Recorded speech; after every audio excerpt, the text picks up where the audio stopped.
Welcome back, everyone. We are here for another Mondays with Micah. I have a new special guest. This is Stephanee, and we met the beginning of this year. Yes, we did. Excellent. And I have to ask questions, make sure my brain is working properly. We met, as you know, we've been talking about wellness this month, and a couple weeks ago, Stephanee told me that she is going to be offering some new virtual classes, if you want to call it, or sessions. And I said, after we met that day, I sent her an email and I said, I think we should do an interview because I want the listener to know this exists.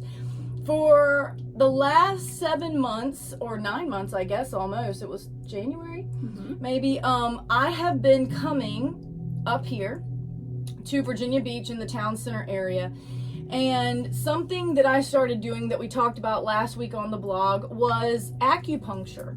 How that has been a modality that I adopted or came into my life after doing radiation, and it has really helped me reset my nervous system to stay calm, because radiation has a way of frying your nerves a little bit, and those nerves send off signals to tell you, alarm, alarm. And there's not an alarm anymore, y'all.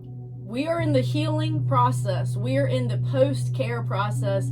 And so part of my treatment plan has been a little more holistic. While I was there in the acupuncture office, they have other massage and other things that they do. And one of the ladies who was working on me, she said, I think you need to meet Stephanee. I think that you respond really well to touch therapy, as I'm calling it. And I think she even does a deeper touch. And that may have even been a name for some. I think it's called healing touch. Yes. Healing touch. Well, that speaks to me on every level, y'all. And so she can explain what she does, but on the sheets that she gives me, it says mind and body therapy. And so to me, this is under the category of somatic therapy. Correct. And somatic therapy, I can't really explain further, so I'm going to give some terms. She can explain the theory and the definitions of these things. But what I can say is that I did not know the beginning of this year why I needed Stephanee. And within 2 months of seeing her, I'm finding out about my father-in-law's diagnosis. And as a widow, grief and potentially losing people that you love suddenly, or not so suddenly, but I would say this was suddenly as well, even though it wasn't instant, was critical. And why do I say that? That as you walk through grief, there can be a heaviness that more easily attaches to your heart when loss is imminent and things are coming quicker than you can really process. And then we get triggered because we really can't metabolize that information fast enough. We may not even want to face the reality of what is happening. And so Stephanee really, through training, and she can explain that further, the critical mind and body connection. And what she has done is help me verbally process. And then she moves into the movement part of it, where there's stretching, there's breathing exercises, there's stillness. And then the final phase of her session, if you want to call it, is writing. And you know that is something that I've been passionate about. And the writing has been where the wisdom is. So there's a release that happens verbally. And sometimes some things come to the surface in the processing verbally that you didn't expect to say that day. Well, then what do you do with all of that energy? Like you're hearing me right now. I'm coming at you with a lot. It feels like a lot. Well, then she helps guide you to let that go and how to breathe it through and to release it physically. Because really the healing is not fully done, y'all, until the mind and the heart and the body let go. And so I'm actually going to be speaking this weekend about surrender, y'all. So you have to trust the process, they say. You trust what process? Whose process? The world's process? My mental process? What are we trusting? The Lord? I don't know what it takes for you to trust the process when things are happening faster than you can process. And so I ended up here, and what I can say for me is that the Lord has been guiding me for 8 years to find modalities in the healing touch category of holistic care to really help my body heal from the inside out. And over the last probably 5 years, I've had more people say, "You're glowing." Mm-hmm. There's a light inside you, Micah. That is what the inside out is, y'all. It literally creates an environment for you to shine, for the inner health of your heart to show and glow from the inside out. And yes, what we eat, we are what we eat. So food is a component of this as well. But there is a matter of a mind-body alignment that creates a ecosystem for creativity to really unlock and birth itself. And that has really been my favorite part of this healing journey over the last 8 years, is the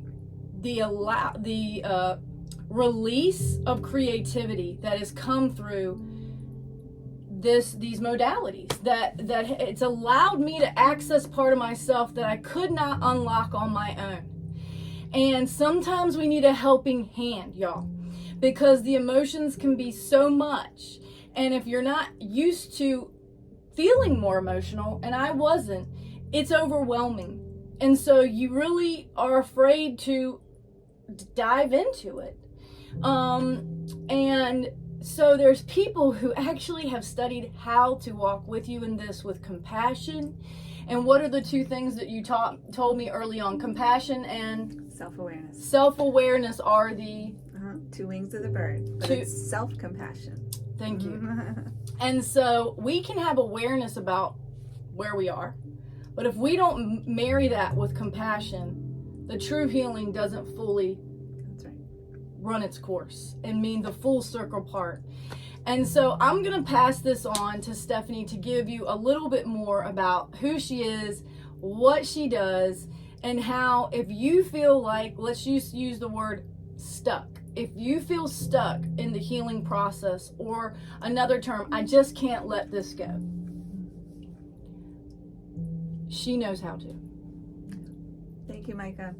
So that inside out glow that Micah's speaking of, we all want that, right? We all want to feel grounded and healthy and whole.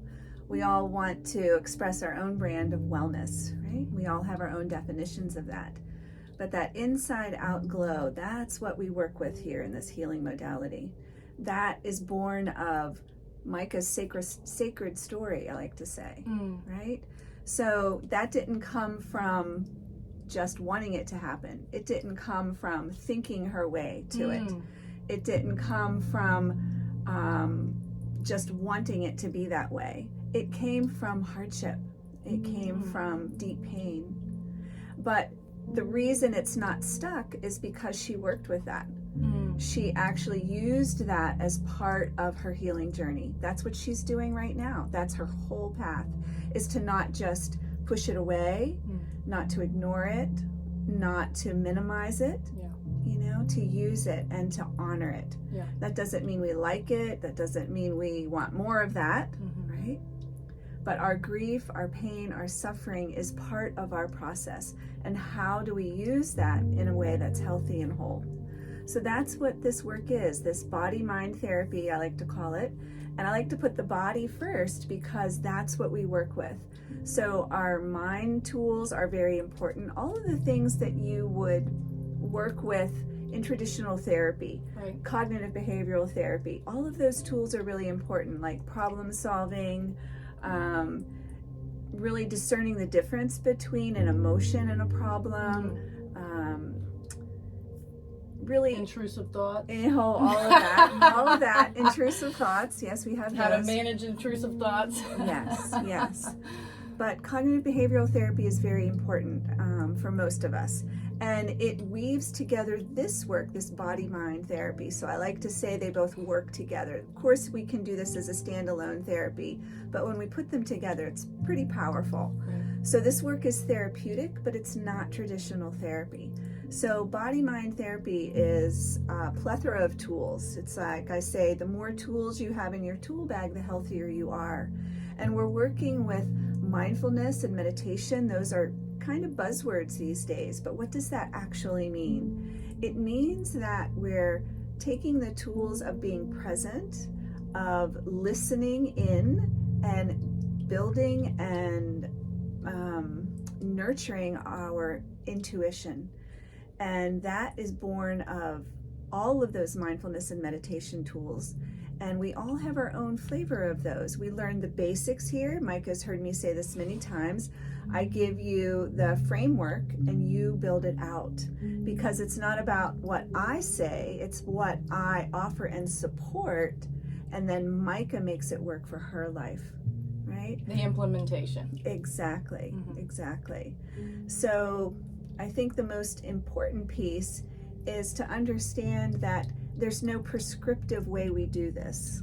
And everybody's a little perplexed when we first start this therapy because of that.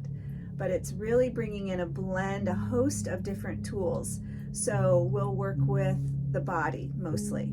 So this work with the body is about coming in through the back door, I like to say. So in therapy, traditional therapy, we come in through the front door, working with managing our symptoms, working with anxiety and depression directly, working with different kinds of grief diagnoses, if you will. Where are you in those stages of grief?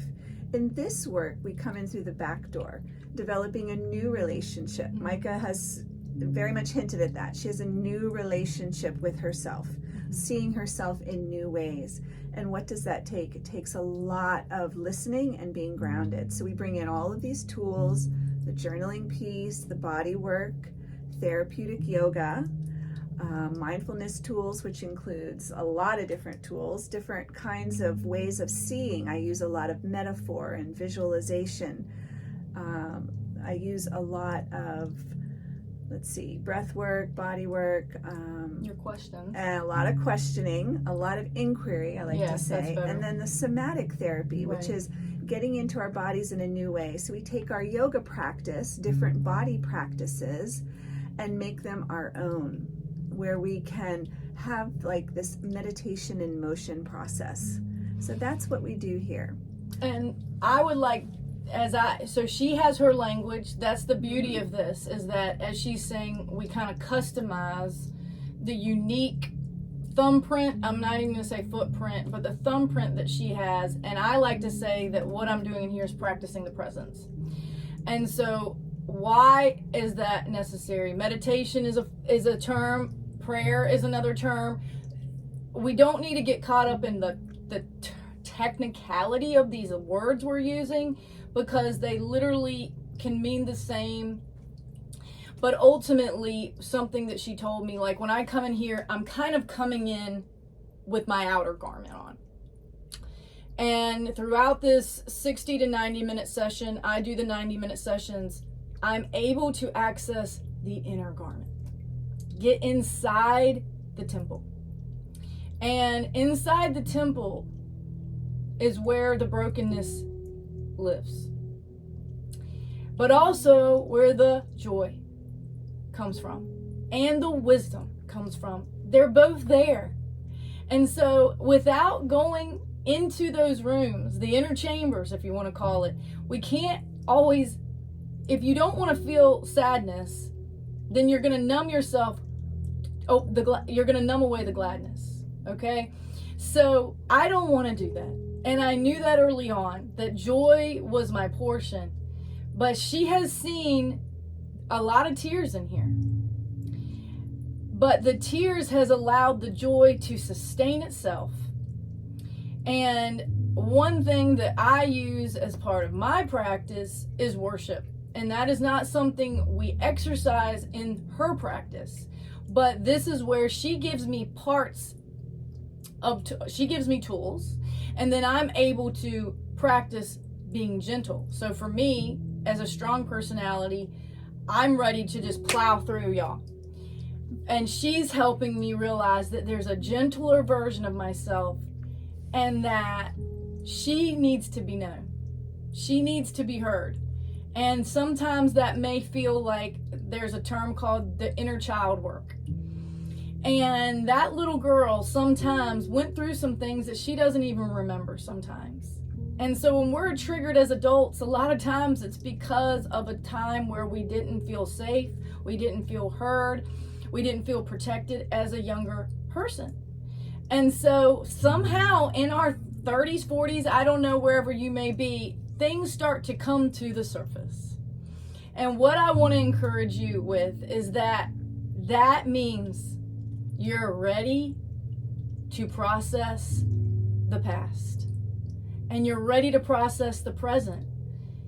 And something I read a few years ago in a book, and I still quote this, and I wish I could remember what book I read it from, but it said that if you lose a spouse, let's reframe. If you lose a parent, what you're grieving is the past. When you lose a spouse, what you're grieving is the present. When you lose a child, you're grieving the future. And I felt like that was so profound. So we cannot compare our grief stories because we're in different phases. Even though we're all getting hit with it sometimes at the same time, the relationship matters. But the relationship within ourselves also matters. And the relationship with the Father, some like to call it the divine, also matters because He is the great encourager. And I can tell you that the things I have written down have been so kind that tears come as I can feel them now. Because I come in feeling sad or broken or confused, and I never walk out sad, y'all. I never walk out confused. I'm given a message to keep pursuing the future and how to handle some things. And it's given me strength. It's given me encouragement. It's given me laughter. It's brought tears. And that's the inner healing, y'all. And I'm telling you, it is liberating. It's empowering. You want more of it. You want to give it away to other people. And that's what she had to do. At some point, her breakthrough got so strong that she said, I think I can help you. That's right. That's exactly right. That whole practice of, we all have heard the expression, be still and know God. That's the practice. However, how do we get to that? How do we learn how to be still?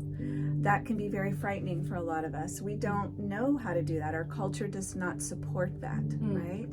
And everything here is holistic. So the main practice here is to get in touch with, to trust, to connect to our spiritual life. That's it. That is how we're going to manage everything in our life.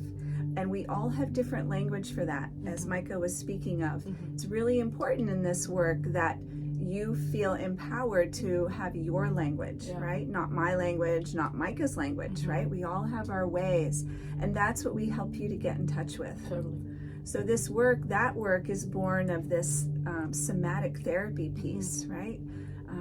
Grief is trauma. So we work with trauma here.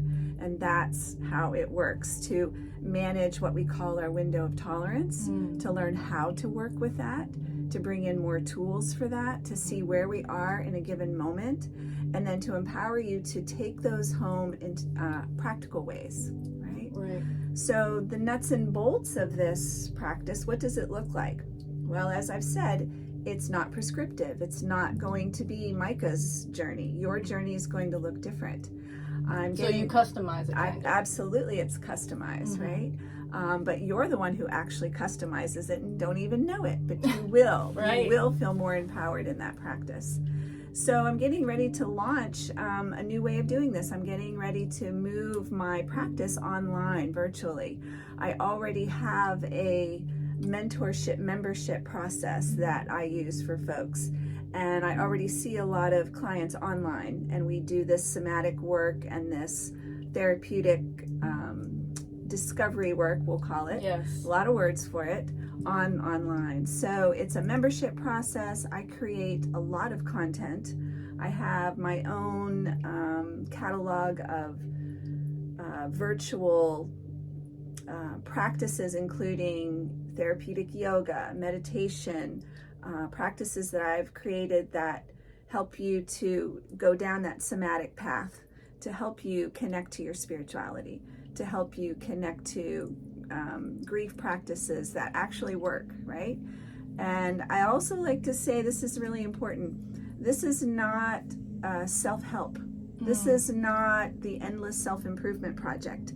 We have plenty of that out there. Our culture encourages that, right? If you do this, you'll feel better. Just practice this and this will happen. That's not what this work is. This is more depth work. This is inner work. This is developing your inner life, developing that God space, right? Yep. So that is the practice. So all of that will be online. There will be mentorship, membership options, and then time with me to connect. I'm also creating different groups, mentorship groups that you can be a part of. As you know through Micah, community is powerful. That's right. And sharing is powerful. And feeling safe is very much empowering. So there are a lot of tools and guidelines to make this work safe, including confidentiality, including the ways that we speak with each other. So all of those practices will be in place.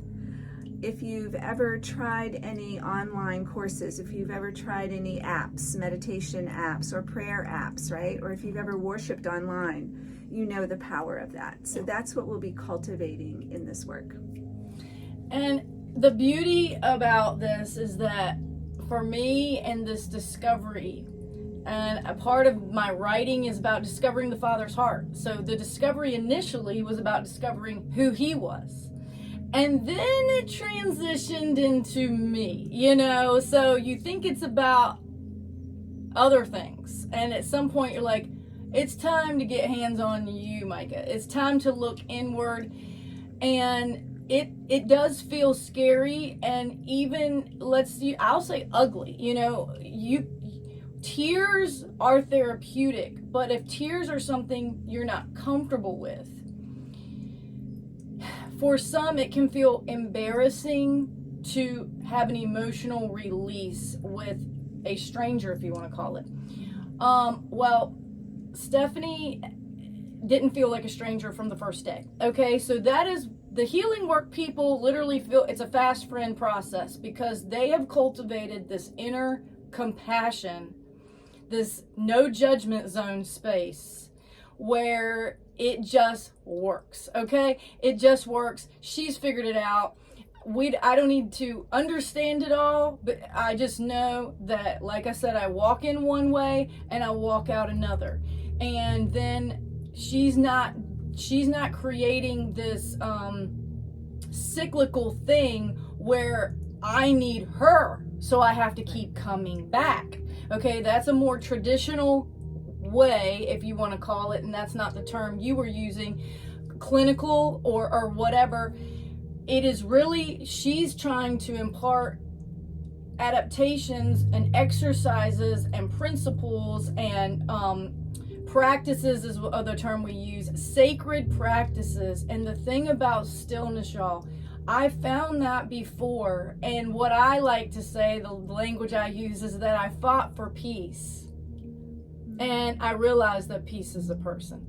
Okay, so peace is not just this ethereal emotion that we hope for. And I sent a text to a friend today, and I hope I can remember the way I said it. And I said, there's something about the more grounded we are, the more we can handle the surroundings. Absolutely. And so what does that mean? When you're so centered, so at peace within yourself, that we're able to walk into chaotic environments, work environments, family environments, people dealing with health problems. You're going into medical places where it's a more busy, chaotic space, and not take it on. And another line I'm saying recently, that we can see it, but not eat it. We can see it, but not eat it. I love food terms. So we don't have to eat the condition of the people around us. A lot of us have been conditioned that when you see someone down, they're the priority. Well, guess what? Some of our families, it's the same person controlling a lot of things emotionally. And so our needs never get met because we have to defer to the one who has more needs. And then over time, if this is a culture that you're in where decades go on, you realize your needs don't matter. No one actually sees you. And these thoughts become beliefs. And these beliefs become behaviors. And you don't realize how much you've limited yourself. And so the inner work helps you start to unravel and uncover some of these limited beliefs. And then you realize, when did I pick this up? Like, I don't even think I'm doing that. You don't even realize you're operating under the influence. And these are some spiritual terms that we talk about, where like the belief in a lie. Their lies, basically, limited beliefs is another term that we agreed with. We came into agreement with thoughts and we adapted. And I am now coming into a season of life that I said, I've been asking this question for 8 years. Who said that? And I have been curious and asking questions in journal form to my Heavenly Father. Did you say that? Who do you say that I am? And that is a daughter of the King. That's what I found out. I'm a daughter of the King, and I turned it into a song. I hope now that you can see there's a daughter of the King, and she's real, and she's raw, and she realizes that she's from a royal priesthood, and that she's righteous. She's working on that, and royal. There's a royalty when you understand your identity as being a daughter of the King. Isn't that beautiful? So as you can hear, this is the kind of work that Micah's doing. She's very good at empowering others, right? And so this work helps her to do that, to trust herself in doing that. That is the work. It's beautiful. So we would love for you to come along. And, when she kind of let me know, hey, this one-on-one isn't going to be coming, it feels a little sad because I'm like, this is better, and it feels like you're losing connection. But what she has fostered over the years is that virtually can also work. We've learned that through COVID, y'all, that we can stay so connected when the heart is ready. And so that is something I'm still working on, that Micah is ready. And that is something that I wrote down last month, that I'm ready and capable to handle anything that is ahead. These are the types of words that found me. And like I said, that's encouraging. You can go and conquer the world if you have been told by this voice that you're ready and you're capable. And so I just have to encourage you that this wonder called work, the inner work, has been the most eye-opening discovery season of my life, and I'm never going to stop being a learner. I'll be a learner the rest of my life, learning about myself, learning about more tools to handle different capacities and different decades of our life. Women go through a lot of change, y'all, hormonally over the years, postpartum, just all the different adolescence. Women go through a lot. And how do we manage that hormonally without shaming ourselves, body hatred, any of these words, y'all? We were created fearfully and wonderfully made. And I want to feel that way all through the different changes. And it can get hard. And so if you feel that you're in a space where you're not at your best, okay, she will come along, and she's not going to write you a clinical thing and say, okay, she's at a 3. Okay, this is not, it is not that way. There's not an evaluation where you walk away, pass or fail here. It is very kind. It is very gentle. And if this is something you're interested in, comment below, because I think we could even do a workshop virtually. Absolutely. With some of my widows, that if you are open to having the conversation. And then it goes off in private sessions after that, if that's something that you're interested in. So I want to keep this conversation going. Do you have any final words, Stephanee? Yeah, just get with Micah, and she'll give you my contact info, and I can give you more information about me, how I came to this work, the nuts and bolts of how these groups are going to be outlined, the one-on work with me, and how it all is going to be on a virtual platform. And I look forward to you rediscovering you. I don't think there's anything more we could say. Tune in next week for more wellness conversations, and choose you this week, y'all.